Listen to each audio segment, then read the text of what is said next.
1003ஆம் பிறைகளை பார்த்தவங்க சதாப்த பூர்த்தி அடைஞ்சதா சொல்லுவாங்க. 1303ஆம் பிறைகளை பார்த்தவங்க திருப்பூர் சின்னக்காளிப்பாளையத்தை சேர்ந்த பேச்சியம்மாள். அவருக்கு வயது 107. ஆனாலும் இன்னமும் தன்னோட வேலைகளை தானே செஞ்சு கொள்ற அளவுக்கு ஆரோக்கியத்தோட நடமாடிட்டு இருக்காங்க. எந்த ஒரு சூழல்லையுமே நிதானத்தை கடைபிடிக்கிற இவங்க கருணாக பாம்பு கடிச்சப்ப கூட நிதானத்தை இழக்காம அமைதியா இருந்து தன்னோட ஆரோக்கியத்தை மேம்படுத்தி கொண்டாங்க. கம்பு, வரகு, திணை, கோதுமை இதோட சிறிது அன்பையும் கலந்து வாழ்வியலோட இணைச்சுக்கிட்டாங்க. 107 வயசை கடந்து மன நிம்மதியோட வாழ்றதுக்கு அதுதான் காரணம்னு சொல்றாங்க. வர உறவுகள் எல்லாத்தையுமே அன்போடு அரவணைக்கிறதுனாலதான் இவங்க 107வது பிறந்த நாளுக்கான 600க்கும் மேற்பட்டவங்க வந்திருக்காங்க. இந்த பாட்டியோட கனகாபிஷேகத்துல 600 பேர் நல்லாசிகளை வாங்கி சென்றாங்க.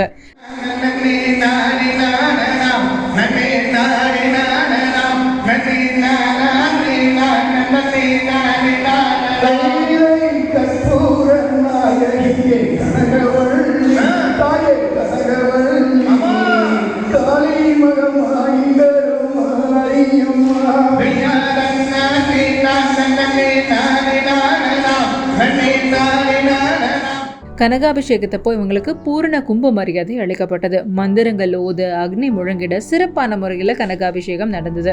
பூட்டனார் பழனியப்பன் உண்ணாத்தாள் தம்பதியில இருந்து உருவான 600க்கும் மேற்பட்ட ஒரே குடும்பத்தை சேர்ந்தவங்க இதுல தங்களோட வாரிசுகளோட பங்கேற்றுக்கிட்டாங்க. பரதநாட்டியம், வள்ளி கும்மியாட்டம்னு பாரம்பரிய கலைகளை இவங்களோட உறவுகளே ஆடி பாடி மகிழ்ந்தாங்க.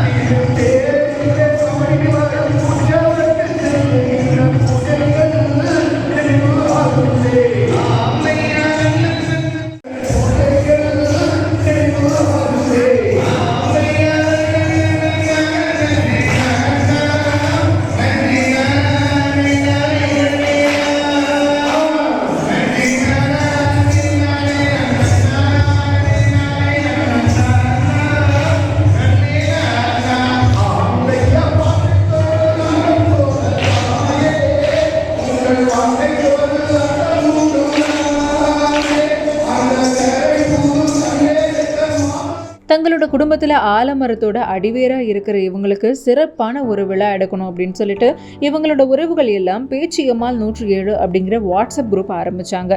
பெரிய அளவில் வரமாட்டாங்க அப்படின்னு நினச்சி சின்ன பார்ட்டி ஹால் தான் ஃபர்ஸ்ட் பிடிச்சாங்க.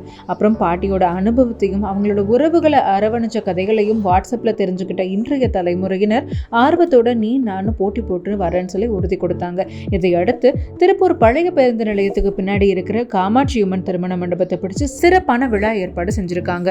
காலை உணவு, மதிய விருந்து, வள்ளி கும்மியாட்டம், பரதம், வந்துட்டு போற உறவுகளுக்கு நாட்டு மர கன்றுகள், டிஃபன் பாக்ஸ், சாக்லேட்னு நிறைய ரிட்டர்ன் கிஃப்ட்ஸும் இவங்க கொடுத்திருக்காங்க.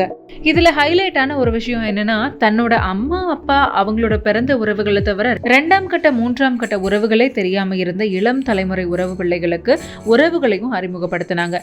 அதோட அப்பா, அத்தை, மாமா, சித்தப்பா, சித்தி உள்ளிட்ட தலைமுறையினரும் எல்லாரும் ஒன்னா சேர்ந்து இந்த நிகழ்ச்சியில இத்தனை வருஷம் இருந்த மனக்கசப்புகளை நீங்கி ஒருத்தருக்கு ஒருத்தர் அளவலாவி இனி ஒற்றுமையா இருக்கிறது அப்படின்னு சொல்லி உறுதி எடுத்துக்கிட்டாங்க. அதே மாதிரி இவங்களோட இளம் தலைமுறை கிட்ட இவங்களோட குடும்பத்தார் நமக்கு இவங்க இன்னார் இத்தனை உதவிகளை இவங்க நமக்கு செஞ்சிருக்காங்க அப்படின்னு சொல்லி அறிமுகப்படுத்தி உறவுகளை வலுப்படுத்திக்கிட்டாங்க. இது மாதிரி பாசிட்டிவான செய்திகளை தெரிஞ்சுக்க த காரிகை பேஜை ஃபாலோ பண்ணுங்க.